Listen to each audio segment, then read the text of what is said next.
Four ways your parents will abuse you and how to handle it. The first one is exposure to violence and toxic relationships. If your parents are violently acting against each other, दोनों मिलकर लड़ाई झगड़ा कर रहे हैं all the time, तो इससे क्या होता है तुम्हारे दिमाग में बहुत ज़्यादा ही प्रॉब्लम होता है. while growing up you are mentally just not there. तुम सही से पढ़ाई नहीं कर पा रहे हो, तुम सही से किसी भी चीज़ में फोकस नहीं कर पा रहे हो, तुम सही से कुछ भी नहीं कर पा रहे हो, just because your parents are making a fast. और ये चीज़ें देखते हुए जो जब तुम बड़े हो रहे हो, तुमको ये सारी चीज़ें नॉर्मल लग रही हैं. एक दूसरे को गाली देना, पति और पत्नी के बीच में झगड़े होना, सब चीज़ें नॉर्मल लगने लगेंगी. पकड़ लो तुम्हारा बाप घर पे आके दारू पीता है, या फिर दारू पी के घर पे आता है, ही कम्स इन ड्रंक, फिर झगड़ा करता है, etcetera etcetera. So this really affects you and affects the child's mental health. और उनको ये सारी चीज़ें नॉर्मलाइज करने लग जाता है बच्चा कि बड़ा होकर ये सब कुछ करूँगा तो ये चीज़ें तो कॉमन है, मेरा बाप करता है, मैं क्यों ना करूँ. Explosive anger and unpredictability. बहुत ज़्यादा ही गुस्सा कुछ पेरेंट्स में होता है, अचानक से चिल्लाने लग जाते हैं, अचानक से उन लोगों बहुत ज़्यादा जल्दी कोई कुछ कुछ पेरेंट्स या फिर मॉम्स एंड डैड्स, कोई भी, दोनों के बीच में ज़्यादा एक्साइटेड हो जाते हैं, ज़्यादा गुस्सा होने लग जाते हैं. That is very wrong too, क्योंकि अगर आप बच्चे के सामने इतने ज़्यादा गुस्सा होने लगेंगे, इतना ज़्यादा फटने लगेंगे, तो the kid will also learn कि फटने से ही काम बनता है, और patience is not really my thing and our family's thing. बच्चे ज़्यादा हाइपर अलर्ट बन जाते हैं, हमेशा डेंजर के पैरानोया हो जाता है उनको, कि हमेशा डेंजर ढूंढने लगते हैं, क्या होगा नेक्स्ट, क्या होगा नेक्स्ट, कौन चिल्लाएगा मेरे नेक्स्ट, कौन मेरे को हर्ट करने की कोशिश करेगा. तो अभी इन चीज़ों में हम क्या करें, अगर तुम्हारे घर वाला ऐसे अब्यूजिव है, जो ज़्यादा चिल्लाते हैं, चीखते हैं, ये करते हैं, वो करते हैं, first of all try to find a different room, अलग रूम ढूंढो. अगर अलग रूम नहीं मिल रहा है तुम्हें, explain them you need a different room, get a different room in the house, और get out of the house, get your career outside of the house, go to a college and somewhere and treat them well बाहर से, ताकि तुम्हें money and everything आता रहे और तुम्हारा काम बनता रहे. थोड़ा बहुत हाँ मिला दो, थोड़ा बहुत उनकी बातें मान लो उनके सामने, but behind them you are doing what you are doing. और मोस्ट ऑफ द टाइम मेरे चैनल के जो व्यूअर्स हैं वो अच्छे काम ही करते हैं, तो I am really trusting. Violent and toxic environment से ज़्यादा जल्दी तुम निकल सकोगे, उतनी ज़्यादा जल्दी तुम्हारे ज़िंदगी में ग्रोथ आना चालू होगा. अगर तुम डिस्टेंस पे भी रहोगे तो भी ठीक है, लेकिन अगर तुम उन लोगों के साथ ही एनवायरनमेंट में, सेम एनवायरनमेंट में जीना पड़ रहा है, तो तुम्हारे बहुत सारे प्रॉब्लम्स आने लगेंगे, and you will mentally become someone जिनके साथ कोई लड़की भी रिलेशनशिप में रहना नहीं चाहेगी, बिकॉज तुम ज़्यादा एग्रेसिव, ज़्यादा रेजफुल और ज़्यादा पैरानोया में जीने लगे हो, जिसकी वजह से तुम दूसरे रिलेशनशिप्स अपने दोस्तों के बीच और सबके बीच में खराब कर रहे हो. Physical abuse. अगर कोई मॉम एंड डैड किसी का बहुत ज़्यादा मारा पीटी करता है, थप्पड़, ये वो, कुछ कुछ लोगों को तो मैंने देखा है गला दबाने लग जाता है, किसी का बाप लात मारने लग जाता है, और बहुत ज़्यादा एग्रेसिव होने लग जाता है. इंजरीज और एग्रेशन के बीच में बच्चे का क्या होता है, दिमाग में डेवलप होता है फियर होना, कि वो डरने लगता है क्या करूँ नहीं करूँ. Slowly the kid turns into a paranoid person who is afraid of other people too, कि दूसरे लोग अगर मुझे मारेंगे तो मैं क्या करूंगा, मैं तो पिट के रह जाऊंगा. तुम्हें कैसे अवॉइड करना है अपने घर वालों की ये सारी शिट. तो ऑब्वियसली अगर कोई मार रहा है तो वो चिल्लाता भी है, उनका एग्रेसिव ही है, सब सारे रिएक्शंस उनके एग्रेसिव ही होंगे. तो तुम्हें क्या करना है, you have to just avoid them as long as much as you can. और अगर तुम्हारा बाप ऐसा कर रहा है कि ये कर वो कर कंट्रोल करने की कोशिश कर रहा है, उनके सामने अगेन, सामने जितना करना है दिखाना है दिखाओ, अपने अपने लिए जो तुम्हें सही लगता है वो करो, because parents don't really understand कि what is right and what is wrong. So we really need to understand कि हम उन्हें समझाने जाएंगे तो हम बहुत ज़्यादा टाइम वेस्ट करने वाले हैं, क्योंकि उनको समझ में आता ही नहीं है. और generation gap is so big, this era is so different, कि उन्हें कुछ समझ में आएगा भी नहीं. इमोशनल और साइकोलॉजिकल अब्यूज, तो ये चौथा पॉइंट है, तो ये तो होगा ही. तो पहले मैंने जो भी चीज़ें बोली वो सारी हो रही है, तो ये तो होना ही है.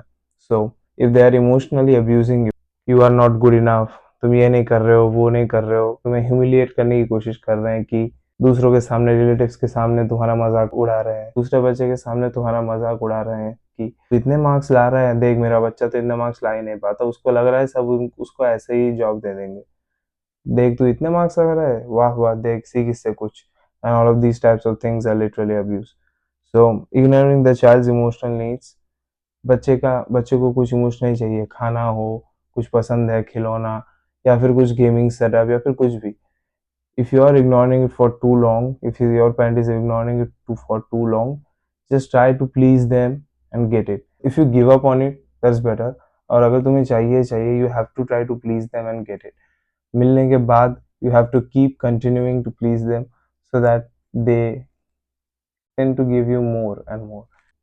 And how much you can manipulate them to not repetitively act aggressive against you. Gaslighting or making them feel worthless. Gaslighting सबको पता है क्या होता है, मैंने ये तो बोला ही नहीं था, मैंने कब ये बोला बेटा, मैंने कब बोला ये दूंगा, ये करूंगा, वो करूंगा। तो वो लोग अगर तुम्हें गैसलाइट करने की कोशिश कर रहे हैं कि मैंने ये नहीं बोला था, दिस एंड दैट, तो तुम क्या करोगे? You will accept that they didn't say it, और from the next time you will not really listen to them at all. क्योंकि देखो, तुम अपने चॉइसेस अपने आप अगर नहीं ले पा रहे हो, and if you are depending upon your parents, तो तुम्हारा ब्रेन पूरा फक अप है। You have to grow the fuck up and make more sense in your head so that you can suggest your parents to make more sense in their head.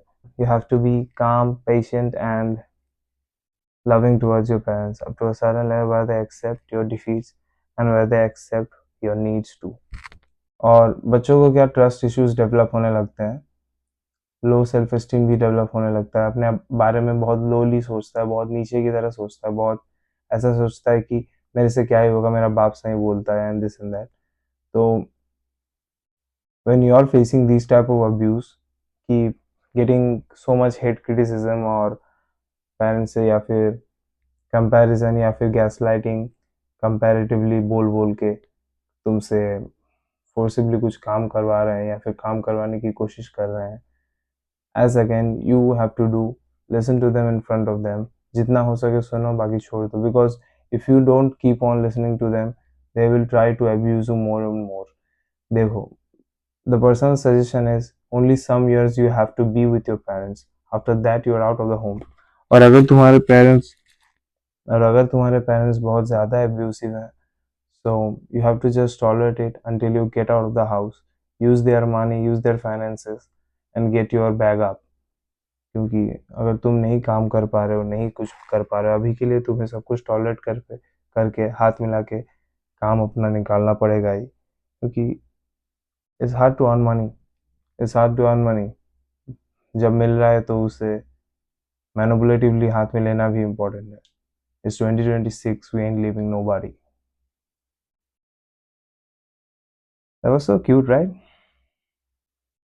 So इसका एक part 2 भी आएगा, and we'll talk about all the types of abuses and how to ignore all of them. Probably most of it and most abuses can be ignored the way I'm telling. एक ही way है कि ignore them and listen to them in front of them and then just ignore them in your head, क्योंकि जो भी वो लोग बोल रहे हैं, they are living this life for the first time. They are uneducated about how to raise a child. और तुम जब मेरे से एडुकेशन लेके जा रहे हो, मेरे से ये वीडियो में सब कुछ सुन के जा रहे हो, उसके बाद भी जाके तुम किसी को क्यों ब्लेम करोगे? तुम्हें तो ऑलरेडी पता है कि उन लोग को पता नहीं क्या सही क्या गलत, तुम्हें तो पता चल रहा है ना मेरे से। Act smarter. बच्चा अगर हाइपर अलर्ट रेज हो रहा है, if the child is getting raise like a hyper alert kid, कि he doesn't know what's gonna happen next, कब झगड़ा लग जाएगा, कब मारपीट लग जाएगा, समझ में नहीं आ रहा है, the child will be traumatized a lot. तो तुम्हें अपने ट्रॉमा को एक्सेप्ट करके उसके साथ चलना है, और the more you accept your trauma, the more you tend to understand कि what is the next step. जितना तुम्हें पता है कि हाँ मैं ऐसा ज़्यादा सोचता हूँ, उतना तुम्हें पता है कि हाँ मैं ऐसा ज़्यादा क्यों सोच रहा हूँ। It makes you, is helpful, ये बहुत हेल्पफुल है कि हाँ मुझे पता है कि मैं इतना ज़्यादा क्यों सोच रहा हूँ, तो मैं बाद में जाके थोड़ा कम सोचूंगा, ये करूँगा, वो करूँगा। You have the way out once you realize it, because realization is something that people don't tend to get.